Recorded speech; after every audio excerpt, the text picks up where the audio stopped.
Salut à tous et bienvenue sur Variant Cover, je suis Guillaume Ebrard. Et je suis Landry Passa. Et aujourd'hui je vais vous laisser avec Landry qui va vous parler d'Alan Moore.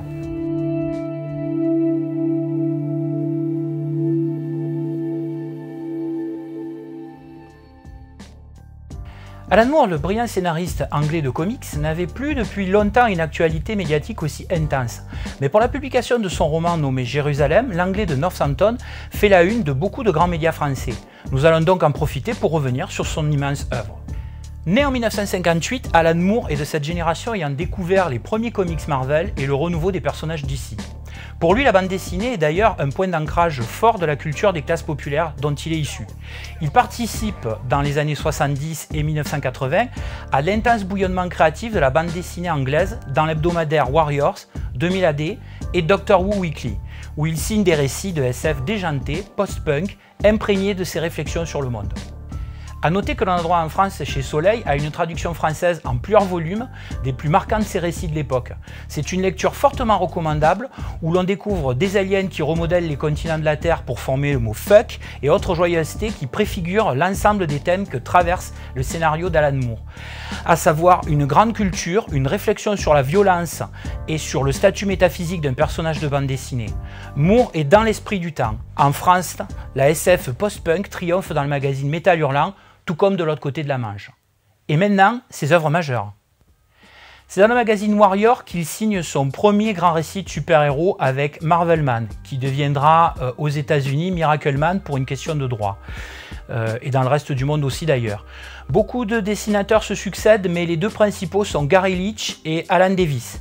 Le concept de base est de faire revivre un super-héros anglais des années 1950 que Moore n'a pas créé, et de l'introduire dans les années 1980.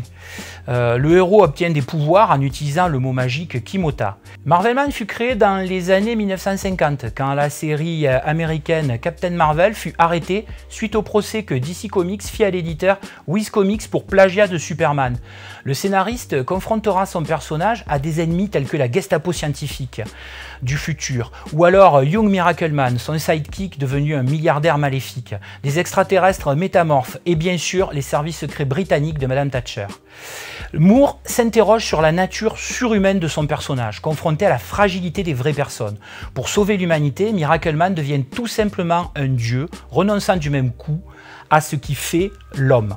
Il y a toujours cette même réflexion sur le surhomme que l'on retrouvera dans toute l'œuvre de Moore. Il confronte dans cette série toute une galerie de personnages plus ou moins absurdes et met en scène des situations inédites dans un récit de super-héros tel qu'un accouchement. Il critique la politique de Margaret Thatcher, autant d'éléments qui ne trouvaient pas leur place dans un comics à cette époque. La publication de Miracle Man est assez erratique et du fait de la difficulté du magazine Warrior. Le run de Moore se suffit à lui-même, mais le scénariste Neil Gaiman signe une suite tout aussi passionnante. Son autre œuvre marquante de l'époque sera V pour Vendetta, avec le dessinateur David Lloyd. C'est une œuvre forte qui a marqué au moins 2 ou 3 générations de lecteurs de comics, que ce soit dans les pays anglo-saxons ou en France. Le récit d'un terroriste anarchiste nommé V, qui remet en cause un pouvoir totalitaire et fasciste à travers une série de meurtres et de complots liés à la fois à ses origines, mais stigmatisant le régime politique.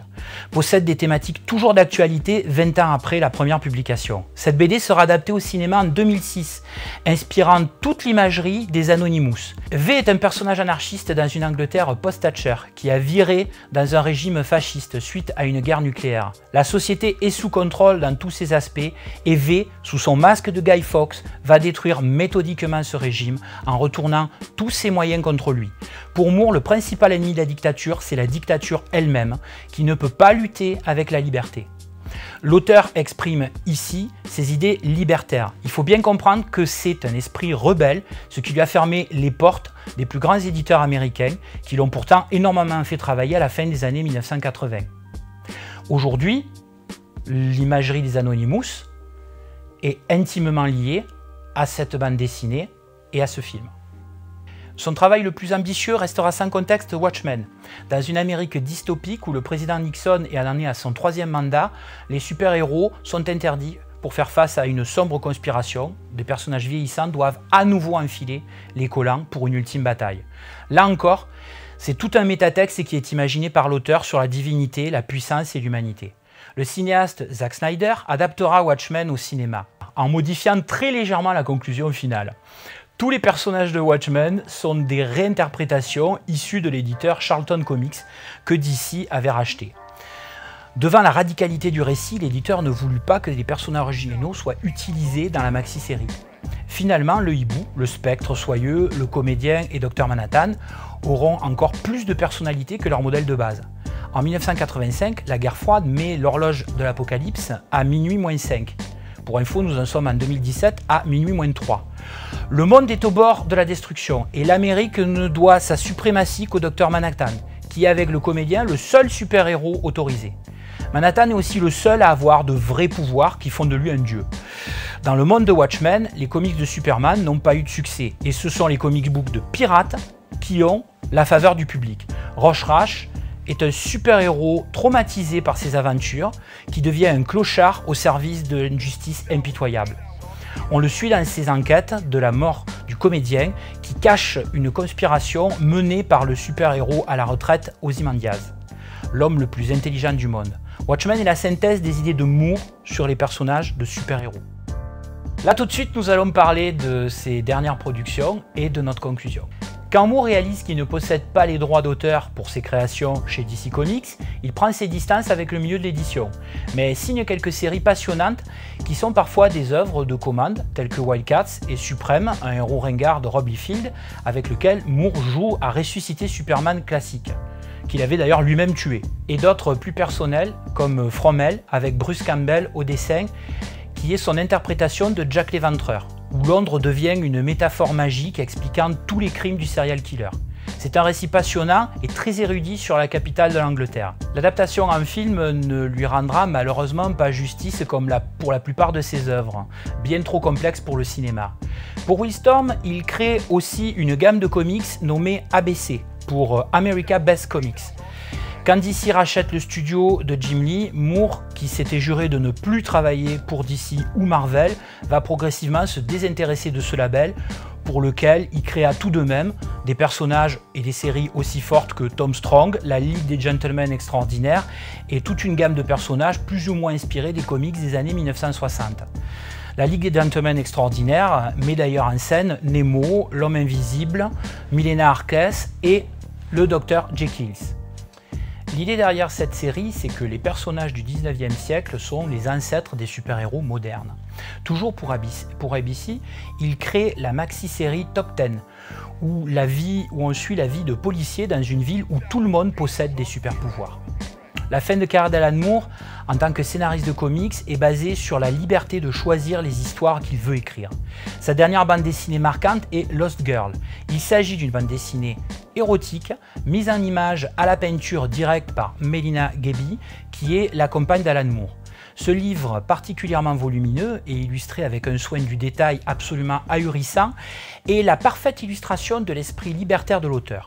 On suit les aventures d'Alice, du Pays des Merveilles, Wendy, de Peter Pan, et Dorothy, du Magicien d'Oz, qui redécouvrent et expérimentent une vie sexuelle. Aucune vulgarité dans les images, chaque case est conçue comme une peinture, en miniature. La liberté de penser est au centre de toutes les œuvres d'Alan Moore, et encore plus particulièrement de Lost Girl.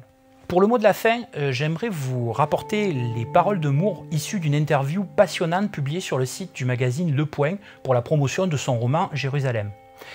La bande dessinée s'est embourgeoisée. De nos jours, il n'y a plus que des romans graphiques, des livres pour table à café. C'est l'une des raisons pour lesquelles je ne me retire de la bande dessinée. Je me suis détaché des livres dont je ne possède plus les droits. Je voulais même qu'ils retirent mon nom des couvertures des albums. À l'heure actuelle, je ne touche plus rien sur 60% de ce que j'ai produit, peut-être plus, ce qui représente une énorme somme d'argent. Lorsque vous êtes privé de ce que vous avez inventé et aimé, la douleur émotionnelle, je crois que le mot n'est pas trop fort, est réelle, comme celle d'un enfant qui dirait « Je ne verrai plus jamais ce livre que j'adore, ni n'entendrai parler de ma vie. » Voilà. Pour conclure et vraiment pour terminer cette fois-ci, je vous recommande bien évidemment de lire Watchmen, V pour Vendetta, qui est une œuvre immense, ma préférée, bien entendu From Hell et tout un tas de bons comics qu'Alan Moore a pu écrire tout au long de ses diverses années de production. Voilà, c'était Landry Passa pour Variance Cover. Vous pouvez nous retrouver sur YouTube, sur notre chaîne Fluflix Media. Et si vous aimez cette vidéo, n'oubliez pas de cliquer sur le petit pouce bleu et nous vous disons à bientôt.